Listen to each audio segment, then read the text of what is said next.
বাসায় আছে নাকি কেউ? আসসালামু আলাইকুম ভাবি, কেমন আছেন? ওয়ালাইকুম সালাম। ভাই কই? আপনার ভাই তো এখন বাসায় নেই।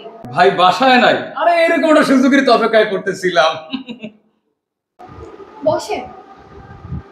না ভাবি, আপনার সামনে বসা সেইটা আমি পারবো না। আপনি আমাদের ভাই একমাত্র স্ত্রী, আপনার সামনে বসা যায়? ঘটনা হয়েছে কি ভাবি, আমি আসলে এমন একটা সুযোগ খুঁজতেছিলাম যে আপনার একলা বাবু আপনার সাথে কিছু কথা কই। আসলে হয়েছে কি ভাবি, এই ভাই হয়েছে আগের কালের মানুষ, সে কিছু বুঝতে চায় না। আরে দল চালাইতে হইলে, সংগঠন চালাইতে হইলে অনেক পয়সা পাতির দরকার।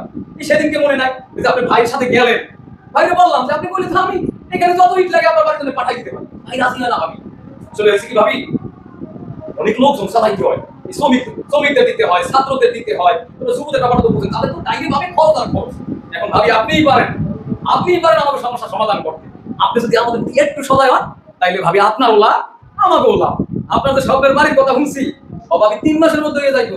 তারপর চিন্তা করবেন না, এই বাড়ির ভিতরে যত ফার্নিচার লাগে ভাবি এই আমার এই কইবেন, দেখবেন তো সমাধি হয়ে যাইব। এয়ার কন্ডিশন লাগবে, কইবেন ঠান্ডার মধ্যে খালি ঘুমাইবেন ভাবি, খালি চোখ বইলে ঘুমাইবেন আর মন বইলে আয়েশ করবেন। কিন্তু ভাবি কথা ওই একটাই, যেমনি হোক ভাবি আপনার কাছে আইসি, আমনে ভাইকে রাজি করাইবেন। আমনে যদি রাজি করান আমনের লাভ আমাকেও লাভ। ভাই তো রাজি হইতে চায় না, হিসাব নিকাশ করে দেখছি যে ভাই আপনার প্রতি দুর্বল ভাবি, তাই কিন্তু আপনার কাছে ছুটতে আসা ভাবি। মনে কিছু করবেন না ভাবি, আপনি যদি একবার ভাইকে কয় ভাই আপনারা না কইতেই পারবো না, এটা আমার বিশ্বাস ভাবি। ভাবি অনেক কথা কইয়া লাইছি, আমার কথায় যদি কোনো ভুল হয় ছোট ভাই হিসেবে মাফ করে দিবেন। কথা মনে রাখবেন না, আপনারও লাভ আমাকেও লাভ। আমি ফাইল করাই না দিব মানে আপনি খালি বাইরে দিয়া পটাপট খালি সইগুলো করাই রাখবেন, বাকি চিন্তা ভাবনা সব আমি করবো ভাবি। ঠিক আছে ভাবি, মনে থাকবো। মুন্না ভাই আপনি কোনো চিন্তাই করবেন না, আপনি শুধু ফাইলগুলো দিয়ে যাবেন, আপনার ভাইকে বলে আমি ফাইলগুলো সাইন করিয়ে রাখবো। আরে এই না হইলে আমার ভাবি, ভাবি আমি জানতাম আপনি আমারে ফিরাই দিতে পারবেন না। ভাবি আপনার যখন যাহা কিছু প্রয়োজন হোক এই মুন্নারে কইবেন, বান্দা হাজির হয়ে যাইব। তাইলে ভাবি আইজ আল্লাহ হাফেজ, পরে আবার একদিন আইসা চাটা খাইয়া যাও। ঠিক আছে, ভালো থাকেন।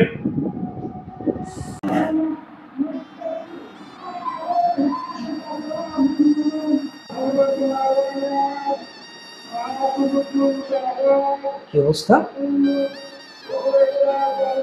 কি হয়েছে তোমার?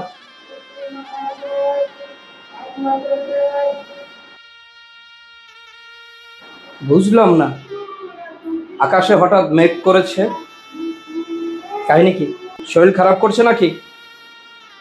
হাত দিবে না, তুমি আমার একটা কথা শোনো। কি বলছো তুমি?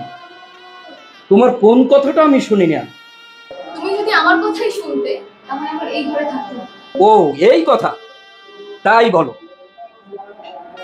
শুধু এই কথাই না, আরো অনেক কথা আছে। বলো তাহলে শুনি তোমার সেই কথা। তুমি যদি আমার কথা না শুনো আমি এই মুহূর্তে আমার বাবার বাড়ি চলে যাবো। না না না, এ কি বলছো তুমি? তুমি ছাড়া আমার কে আছে বলো? হ্যাঁ, তোমার কোন কথাটা আমি রাখি না, এখন বলে দেখো, আমি তোমার সব কথা শুনবো। এই না লাইনে তাইলে শুনো, ওই যে শ্রমিক নেতা নুরা, ওরে ওই খেয়াঘাটটা দিতে হবে। ও এই কথা, আচ্ছা ঠিক আছে। শুধু এখানেই শেষ না, ছাত্র নেতা সাগরকে কলেজের সভাপতি বানিয়ে দিতে হবে। আরে কি বলো তুমি, এটা কোনো ব্যাপার? দিলাম। আজকের মতো সর্বশেষ মুন্না ভাইয়ের সব ফাইলগুলো সাইন করে দিতে হবে। মুন্নার ফাইল? এ কি বলছো তুমি? মুন্না তো সব কাজ শেষ করেনি এখনো। আমি অত কিছু শুনতে চাই না, আমি চাই মুন্নার ফাইলগুলো যেন সাইন করা হয়।